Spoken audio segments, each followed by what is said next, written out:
Solène Niederkorn vous propose FinScale, un éclairage sur l'innovation dans le monde de la finance, de la banque et de l'assurance. Faire une pause après 200 épisodes. Sur cet épisode, vous n'entendrez que moi. Nous voici au 200e épisode. En réalité, il y en a plus parce que j'ai enregistré une vingtaine d'heures série, mais symboliquement, je voulais un peu marquer le coup et vous expliquer pourquoi j'avais lancé ce podcast, ce qui m'anime, qui je suis et les apprentissages de ces presque 4 années de podcasting. Le temps passe. Depuis 2020, j'ai eu le privilège de rencontrer près de 250 experts du domaine, m'immergeant dans des sujets aussi variés que le private equity, le capital risque, la banque, les systèmes de paiement, le CFO stack, les tendances en crypto et de nombreux autres sujets. Ce 200e épisode n'est pas qu'une simple célébration, il symbolise aussi un regard en arrière sur les tendances marquantes, les collaborations fructueuses et surtout les compétences et les qualités de tous les entrepreneurs hors pair que j'ai eu la chance de côtoyer. Avec mon matériel à mes côtés depuis le départ et une détermination sans faille, chaque semaine a vu naître un nouvel épisode reflétant ma passion inébranlable pour ce domaine. Je vais vous parler de la manière dont je me suis lancée, des soft skills que j'ai découverts, des tendances que j'ai suivies et des apprentissages en matière d'entrepreneuriat. Alors pour ce 200e épisode spécial, attendez-vous à un voyage à travers le temps, une plongée profonde dans ce que FinScale a découvert, partagé et célébré. Je suis impatiente de partager cette synthèse avec vous. Merci du fond du cœur de m'avoir accompagné dans cette aventure. Je vous souhaite une excellente écoute de cet épisode spécial de FinScale. Et comme je vous le dis chaque semaine, je compte sur vous pour noter cet épisode sur les plateformes de podcast comme Spotify, Apple Podcast. C'est aussi un moyen pour moi d'avoir vos retours. Bonne écoute à tous. Bonjour à tous. Alors déjà, je voulais vous demander d'être indulgent avec moi. C'est pas un exercice facile de parler toute seule face à son micro. Alors juste pour revenir sur le lancement de FinScale, quand j'ai lancé le podcast au tout départ, mon objectif c'était pas la renommée, la monétisation. En fait, j'y ai absolument pas pensé. Mais c'était plutôt une soif viscérale que j'avais de mettre en lumière des initiatives que je voyais autour de moi qui naissaient. Et je trouvais intéressant de comprendre comment ça fonctionnait vraiment de l'intérieur. Et puis, j'étais intéressée de partager ce savoir que j'avais et tout ce que je découvrais dans les discussions que j'avais avec pas mal d'entrepreneurs. Et donc, j'ai voulu partager cette curiosité avec mon écosystème, donc en fait, notre écosystème. Et donc, l'idée, ça a toujours été de démystifier des business models, des sociétés, des initiatives, des projets, et d'aller dans des coins assez reculés en finance, aller approfondir des sujets qui n'étaient pas forcément traités dans les médias traditionnels, en tout cas pas de façon très profonde. Donc, ça a vraiment été ça l'idée de départ, et en fait, ça reste complètement ça encore aujourd'hui, et c'est vraiment ce qui m'anime. Alors pour ceux qui m'écoutent depuis le tout départ, et en fait je réalise que personne ne sait vraiment qui je suis et ce que je fais, parce que je parle pas trop de moi dans mes épisodes. Je laisse mon invité en tout premier lieu se présenter et nous parler de ce qu'ils font, mais pas forcément de moi, donc je vais quand même me représenter rapidement. Je suis une personne hyper passionnée, mais ça je pense que vous en êtes rendu compte. Voilà, beaucoup dans le partage, l'échange, je passe mon temps à envoyer à droite, à gauche, des lectures que j'ai à un tel, parce que je trouve que c'est... Voilà, j'aime bien partager, et j'adore aussi quand on me partage des choses pour encore approfondir mon savoir, et je suis une insatiable de connaissances. Voilà, j'aime beaucoup lire aussi. Voilà, j'aime les gens. J'ai 4 enfants, je suis mariée, j'adore la montagne. Je fais beaucoup de trail, du trek et également de la haute montagne. Je vis au Luxembourg, mais je me balade beaucoup en Suisse et en France, notamment à Paris. Et ça fait 20 ans que je travaille en finance, déjà. J'ai commencé à bosser chez UBS en tant que gestionnaire de portefeuille. Donc, je travaillais en banque privée et je gérais des portefeuilles en gestion conseil. Donc, j'étais en contact avec les clients en direct, et voilà, je faisais des arbitrages dans les portefeuilles. Je recommandais des fonds d'investissement, je faisais des stratégies d'options, je montais des structurés, etc. Et puis, après la crise des subprimes, j'étais quand même assez marquée. J'ai décidé que je voulais plus gérer. Et j'ai en fait continué à être en relation avec les clients, mais plus en gestion. Et je me suis de plus en plus occupée des sujets de lancement, d'initiatives, de lancement de mandats, de lancement de produits, lancement de units, lancement de pays. Et j'ai rejoint le groupe suisse, donc un autre groupe suisse, c'est pour ça que je vais souvent en Suisse aussi, qui s'appelle Lombardier. Et là, j'ai fait pas mal de projets d'envergure européenne, des projets qui étaient quand même pas mal liés à la réglementation. et vraiment des projets hyper entrepreneuriaux, parce que c'est une banque qui est une banque assez entrepreneuriale. Et en 2015, en fait, en parallèle de mon job, juste après la naissance de mon quatrième enfant, j'ai créé, quand je dis juste après, c'est vraiment, je suis rentrée de la maternité, j'ai tout de suite été chez le notaire pour signer les papiers de la création de ma boîte, parce que je voulais entreprendre dans la tech. Et donc, j'ai lancé ce business en 2015. J'ai été dans un incubateur de start-up. C'était super intéressant. Alors, ça n'a pas été un grand succès, soyons honnêtes, mais ça m'a permis de me rendre compte en fait de tout ce que je ne savais pas. Et c'est là que je me suis dit, finalement, c'est l'occasion pour moi.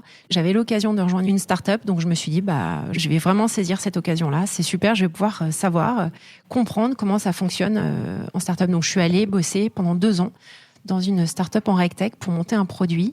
Donc toujours dans le secteur financier, mais cette fois-ci vraiment dans la partie produit.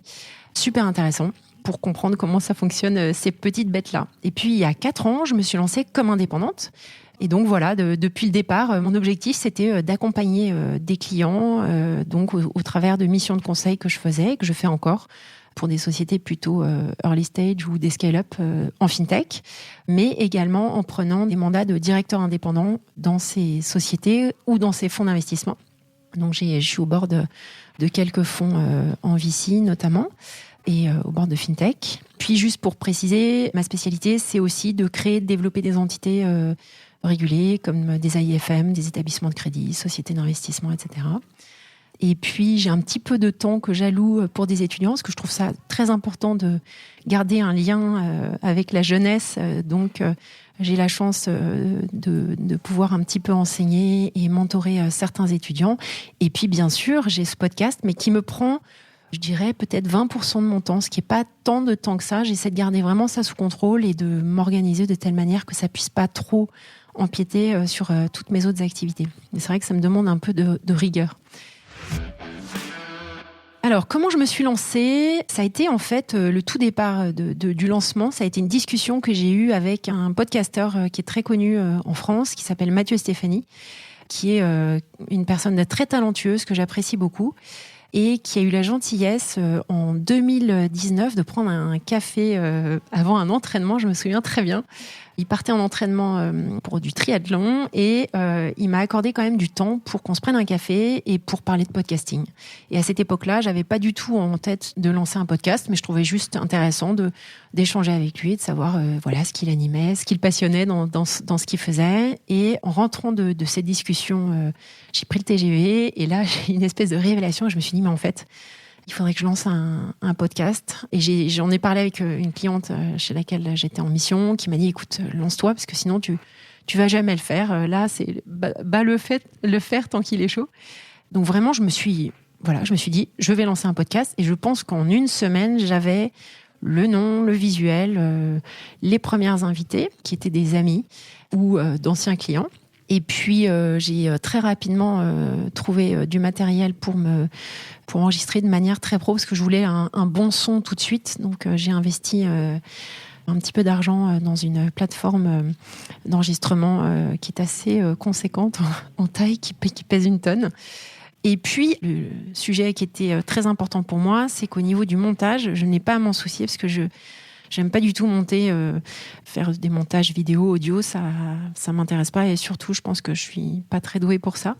Et donc, j'ai eu la chance d'être mise en relation avec Studio Module, qui est toujours le studio qui m'accompagne depuis le tout départ. Morgane Prudhomme, si tu nous écoutes, Morgane, merci beaucoup pour ton travail. C'est vraiment un contact précieux, et c'est vraiment ce studio qui m'a permis dès le départ de monter des épisodes, parce que je voulais vraiment dès le départ que ça fasse un peu professionnel quand même, puisqu'on touchait un sujet de com corporate. C'est pas de la com perso, c'est de la com corporate, donc je voulais que ce soit professionnel dès le départ. Et puis, j'ai lancé 3 ans après le départ du podcast français, j'ai lancé l'anglais. Et là, pareil, je voulais vraiment quand même tout de suite avoir un niveau d'anglais qui soit un peu meilleur que je qualifierais mon anglais de Continental English. Il fallait que ce soit vraiment un British. Donc, j'ai une formidable relectrice qui relie tout ce qui sort en termes de contenu en anglais pour avoir ce niveau de professionnalisme. En ce qui concerne, je termine juste avec ça, sur le Substack, donc j'ai choisi d'envoyer ces newsletters. Donc j'ai une newsletter en français et en anglais qui sort chaque dimanche matin.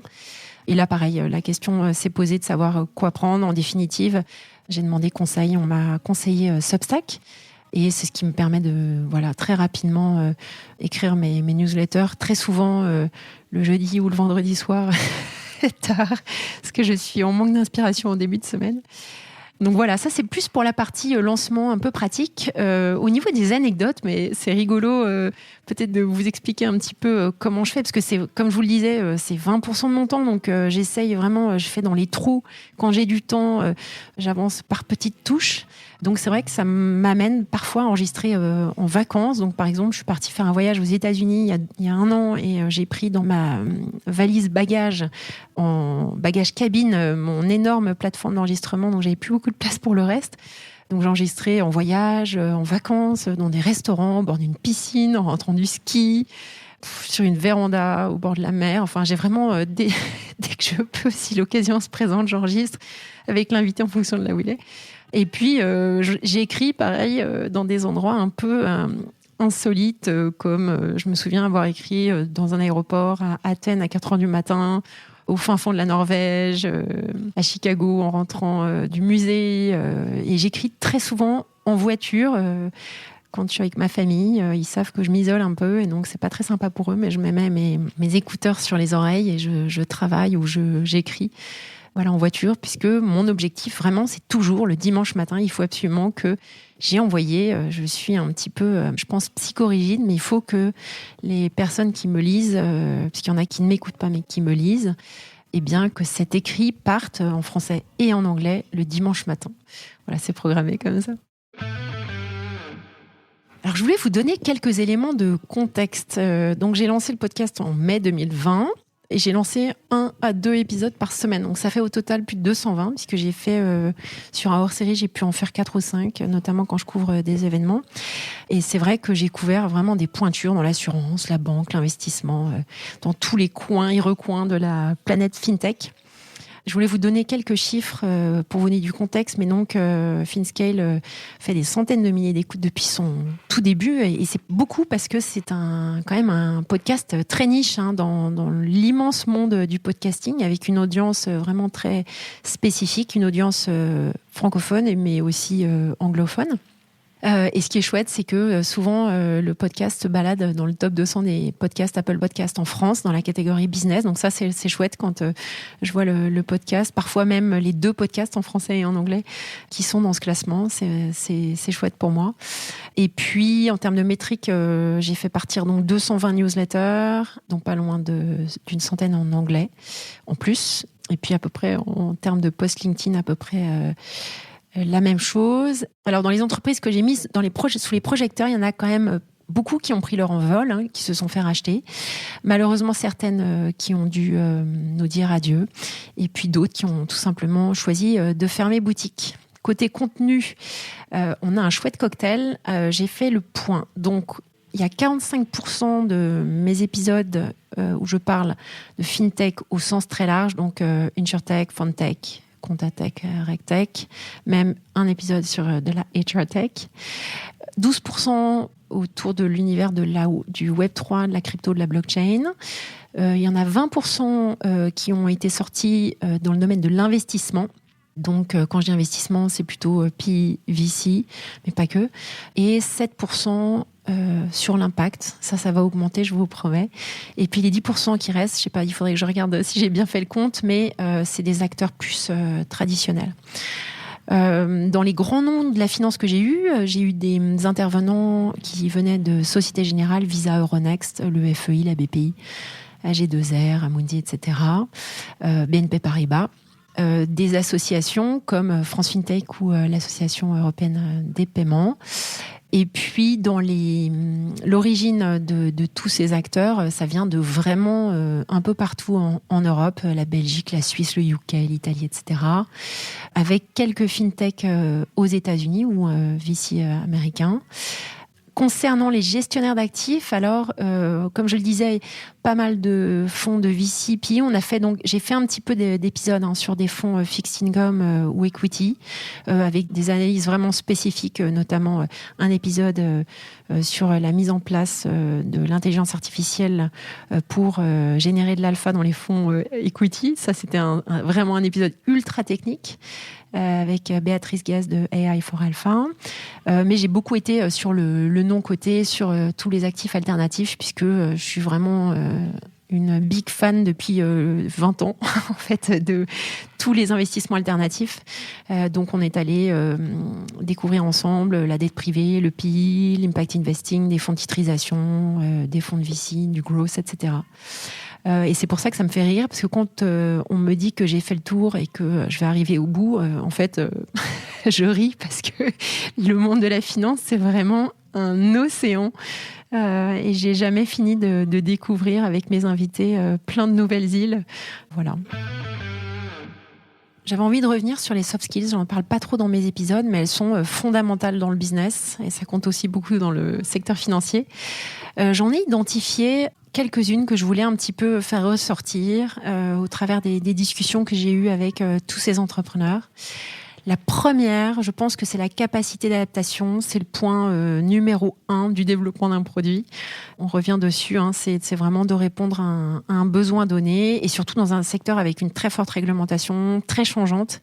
Il faut justement faire preuve d'agilité, être capable de s'adapter aux changements, être prêt à évoluer.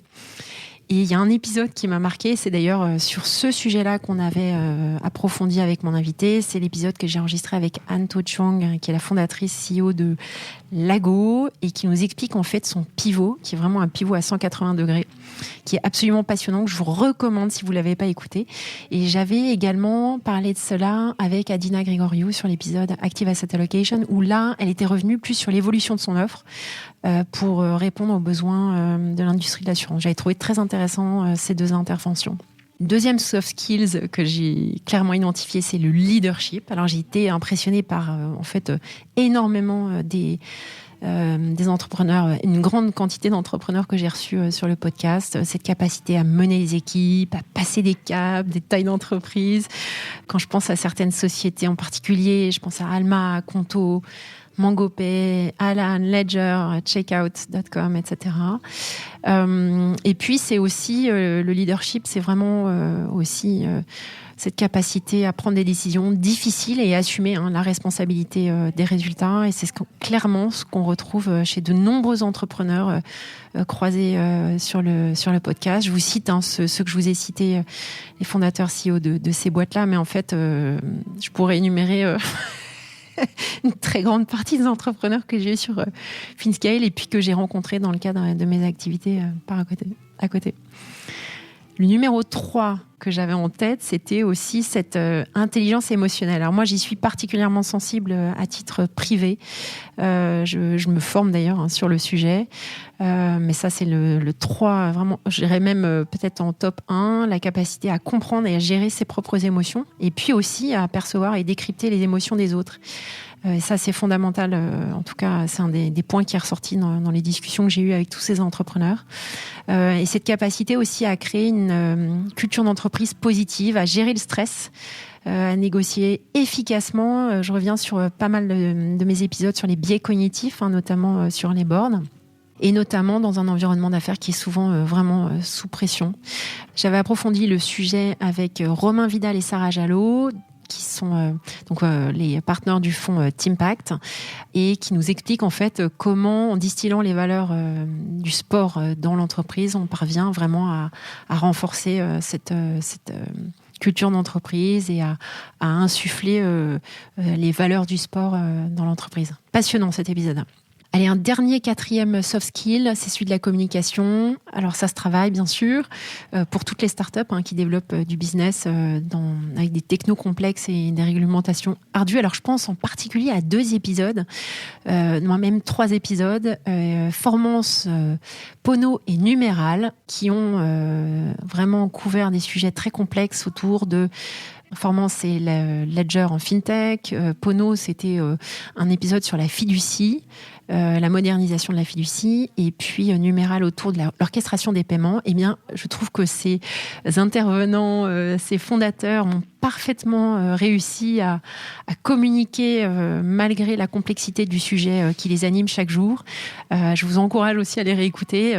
Et voilà, ça c'était le 4e soft skill. Et puis, en fait, au travers de toutes les discussions, juste pour finir et conclure sur cette partie soft skills, eh bien, moi, je suis très impressionnée par tous les entrepreneurs qui s'attaquent à la face nord des montagnes, qui font preuve de courage, de persévérance, et ceux particulièrement qui se lancent dans la construction d'entités complexes, notamment. Je pense à Memobank, United, qui sont tout de suite allés, ou même Alan, chercher des demandes d'agrément complexes, lourdes, pour vraiment offrir un maximum de services à leurs clients. Et ça leur demande encore une patience incroyable, tant de leur côté que celui de leurs investisseurs. Voilà, bravo à tous. Alors, je voulais communiquer avec vous aussi sur des recettes miracles. Alors, en fait, il n'y a pas vraiment de recettes miracles. C'est juste un teaser. Mais il y a quand même des choses qui marchent. Le premier, dont j'en ai déjà parlé, c'était cultiver une culture d'entreprise forte. On retrouve ça, et j'en parle pas mal avec Arthur Waller sur le dernier épisode que j'ai enregistré avec lui, donc le 2e épisode. Et donc Penny Lane parvient à créer cette culture d'entreprise en interne, qui est vraiment un socle très très important dans leur réussite, un facteur clé de succès, et notamment dans des startups qui sont remote first, ce qui est le cas de Penny Lane. Le deuxième point que je trouve vraiment essentiel, en tout cas qui ressort de toutes les discussions que j'ai pu avoir, c'est aussi le fait de donner du sens à son business. Je pense d'emblée à un épisode qui m'a marqué, qui est celui que j'ai eu sur Sweep.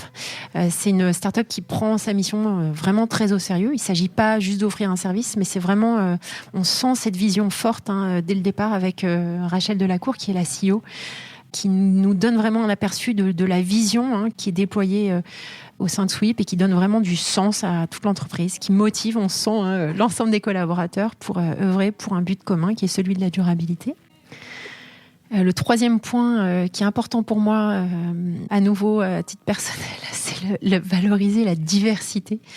Et je trouve formidable les initiatives qu'ont eues, par exemple, Sistaphone ou Ladies Bone, que j'ai traité il n'y a pas longtemps sur mon podcast, qui permettent de mettre en lumière l'importance cruciale de la diversité et de l'inclusion dans le milieu professionnel. Et ces 2 initiatives qui permettent de confirmer que la diversité, c'est pas juste un enjeu de représentation, mais vraiment un moteur d'innovation et de performance.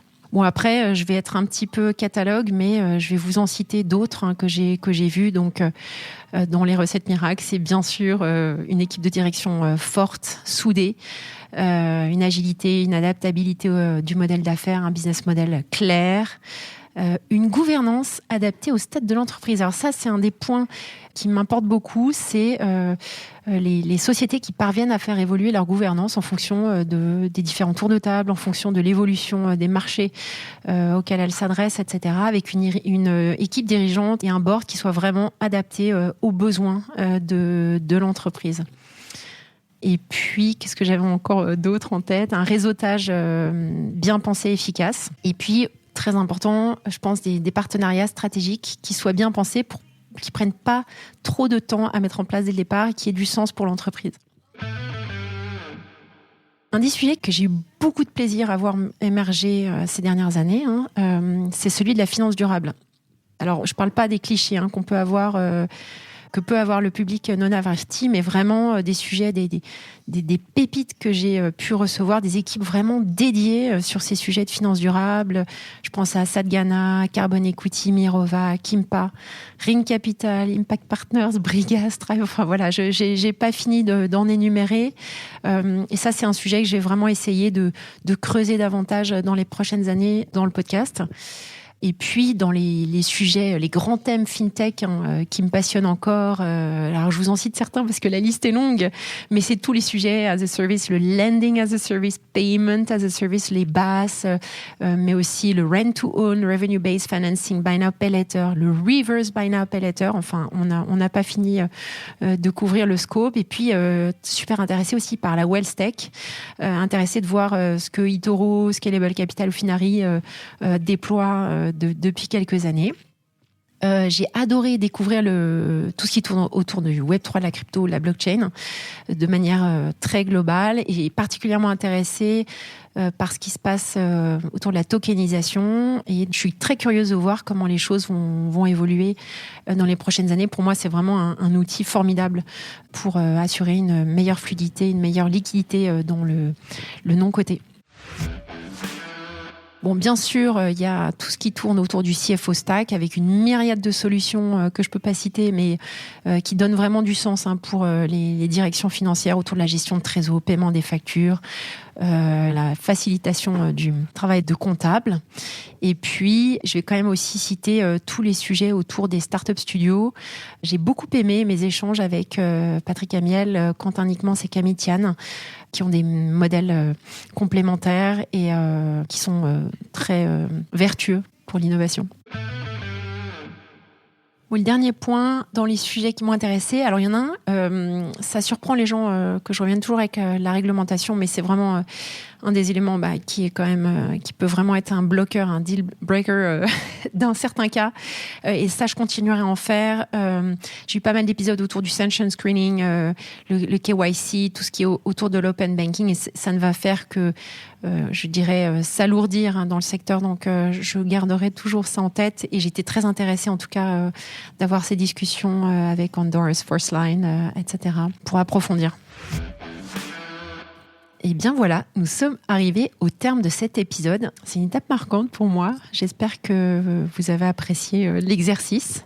Alors, je tenais à vous exprimer vraiment ma gratitude, mes chers auditeurs, votre fidélité, votre engagement au long de ces 3 années. Ça a été vraiment une vraie source d'inspiration et de motivation pour moi. C'est grâce à vos écoutes, vos partages, vos commentaires que FinScale a aussi pu devenir ce qu'il est aujourd'hui.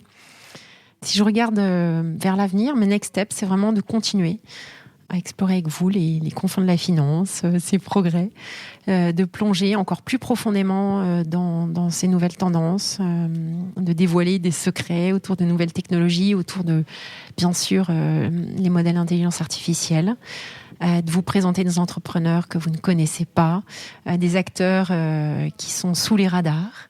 Donc voilà, ce voyage ne fait que commencer.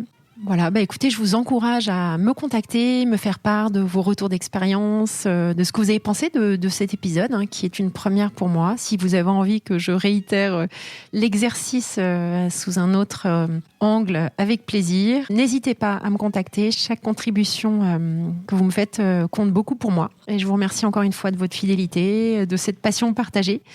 Et je vous donne rendez-vous pour le prochain épisode de FinScale. D'ici là, continuez à explorer, à apprendre et surtout à partager. Je vous embrasse très fort. Merci à tous pour votre écoute. Je suis ravie d'avoir partagé ce moment avec vous. N'hésitez pas à me contacter sur Twitter ou LinkedIn pour me faire part de vos commentaires ou de vos réactions. Et je compte sur vous pour noter cet épisode sur vos plateformes de podcast préférées. À la semaine prochaine!